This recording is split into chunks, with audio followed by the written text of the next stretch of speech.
Good afternoon, everyone, and welcome to another day of Holy Week Crisis Contemplation. It's been a joy to meet with you daily out here at the Farm Ashram Monastery. That's just what we call our place because it's kind of a farm, it's kind of an ashram, it's kind of a monastery, and we just love being here. We love sharing it with you. And for those of you who have come out and been here personally, or who have seen us, following us on Facebook, got right behind me the well, a beautiful well. And I don't know if you can see the rag tree in the back. And then that stand of trees behind me is the labyrinth, which I've been walking every day just before meeting here with you. And I hope you've been enjoying these times together. I finally got a sun hat and an umbrella. I don't know if you can see that. An umbrella to sit beneath because it is really sunny and really hot out here. And I've been wearing the shades because my eyes don't do so well since having eye surgery in bright sun. So, that being said, let's get started with our Holy Week Crisis Contemplation. And today we are looking at, Today we are looking at the story of the wicked farmers. The story of the wicked farmers comes from Luke chapter 20, and it's some of the teaching that Jesus did in Jerusalem just before he was arrested for sedition. And the readings that we're looking at are from Barbara Holmes. We're looking at 3 today. One is from Barbara Holmes in her Crisis Contemplation, Healing the Wounded Village, and that was published in 2021. We're also looking at trauma research by Joy DeGray, and it is found in her book called Post-Traumatic Slave Syndrome, America's Legacy of Enduring Injury and Healing, and this was published in 2017. We're also looking at Richard Rohr's in his book Just This, which was published in 2017. These are available to you online on the Facebook page, so if you want to download the reading as well as the lyrics for a song I'm going to be singing for you today. But I just wanted to read some pieces for you from each one of those 3 authors who are looking at contemplation in a different way, looking at crisis as we experience it today in the 21st century. In Barbara Holmes' book, she says, the wounds that we don't know about or don't remember are the deepest. It is through the wormhole of those wounds that we travel to arrive at the peace that surpasses all understanding.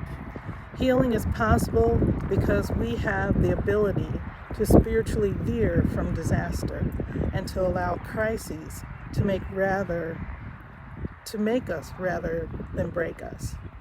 Ultimately, we can trust the leading of the Holy Spirit as it guides us towards mutual care and love of God, neighbors, and creation.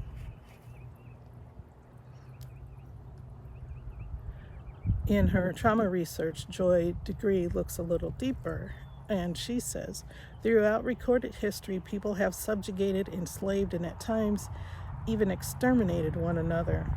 Sometimes these acts were committed in the name of a king or queen, other times in the name of a tribe or a country. Often they were committed in the name of God. Always they were done to consolidate and expand the power of a select few. These cycles of oppression leave scars on the victims and victors alike, scars that embed themselves in our collective psyches and are passed down through generations, robbing us of our humanity. And finally, Richard Rohr says in Just This, whether we currently identify as a victim or a victor, we are all wounded.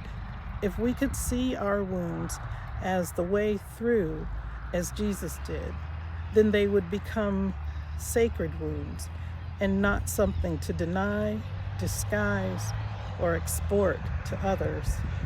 I frequently said that if we do not transform our pain, we will most assuredly transmit it, usually to those closest to us. The given is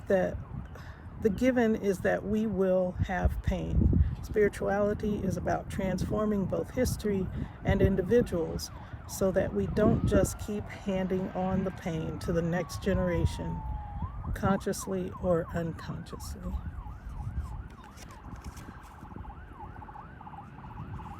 So let's just take a moment to breathe. Some of those readings may bring up some of your own painful crises, past, current, or those you might anticipate. So just taking a moment to breathe.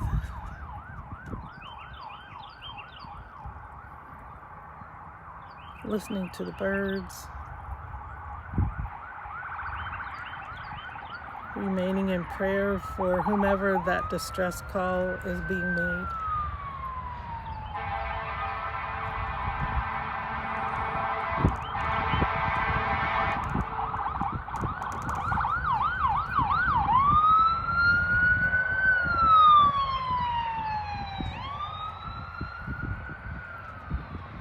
Amen. So in Luke chapter 20, Jesus is being questioned by those around him about his authority to speak about universal things, about his knowledge, about his reasoning. He's just being questioned in every possible way. And we've had, here in the U.S., we've had our own example of that in some of the trials and questionings that we've heard lately in all the news.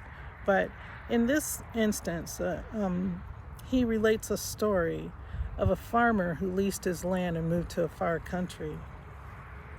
When the harvest came, he sent representatives to collect his portion. The wicked farmer killed the representatives, one group after another, until the farmer sent his son.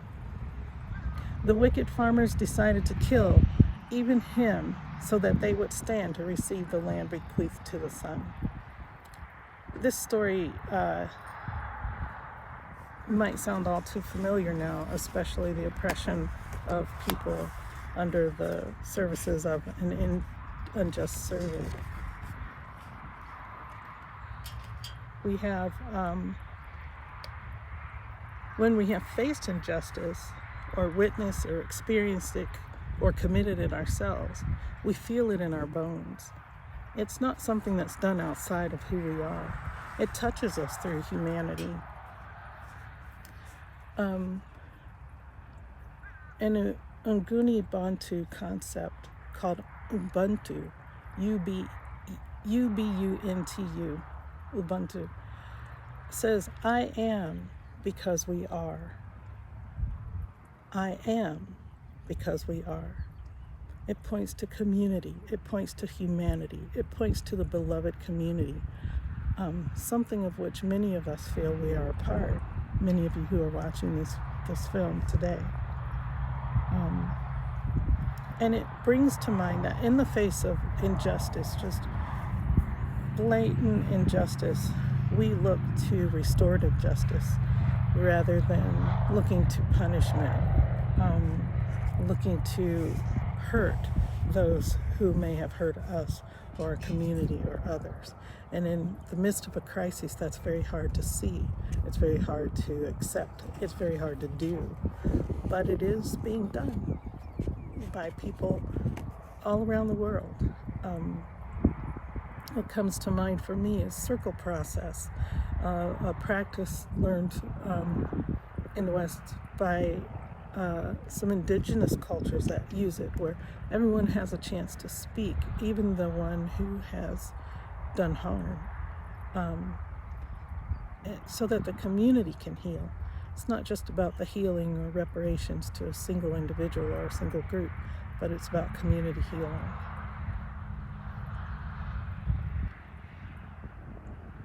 We, as a community, reach out to those who have harmed us. And in every understanding that I have of restorative justice, conflict transformation, there are three things that need to happen. One, there needs to be an enlightened apology. Two, there needs to be a repair of the harm, if that's possible. And three, there needs to be reparations. Not just the repair of the harm, but an understanding that the perpetrator has hurt, the community has hurt the people involved, and there's a reparations that happens. Reparations doesn't come first. Reparations doesn't come without an apology, but it's part of a larger process. Again, at times we are called to be still and let God do his perfect work in the lives of those who have harmed us, and in ourselves. It's very hard to hear what God has to say or to see what he's doing if we're constantly in motion, constantly moving, constantly trying to control and fix things ourselves, but rather sitting still, being still. And so I have a song I want to do for you. This is a song from my childhood. Some of you might know it. If you do, sing along. It's called Victory, Victory Shall Be Mine. Victory, victory shall be mine. If I hold my peace, let the Lord fight my battles. Victory, victory shall be mine. Victory, victory shall be mine. I know victory, victory shall be mine. If I hold my peace, let the Lord fight my battles. Victory, victory shall be mine. Oh, victory, victory shall be mine. Oh, victory, victory shall be mine. If I hold my peace, let the Lord fight my battles. Victory, victory shall be mine. Oh, love, love shall be mine. I know love, love shall be mine. If I hold my peace, let the Lord fight my battles. Love, love shall be mine. Joy, joy, joy, joy shall be mine, shall be mine. Joy, joy shall be mine. If I hold my peace, let the Lord fight my battles. Joy, joy shall be mine. Imagine learning that at a 5 or 6 year old, as a 5 or 6 or 3-year-old, before you'd even started school. You're singing victory, victory shall be mine. So if I hold my peace, let the Lord fight my battles. Victory, victory shall be mine. And I have found that to be nothing but true. So thanks for joining me today, and I hope to see you tomorrow. God bless you, and we will see you again. Bye-bye.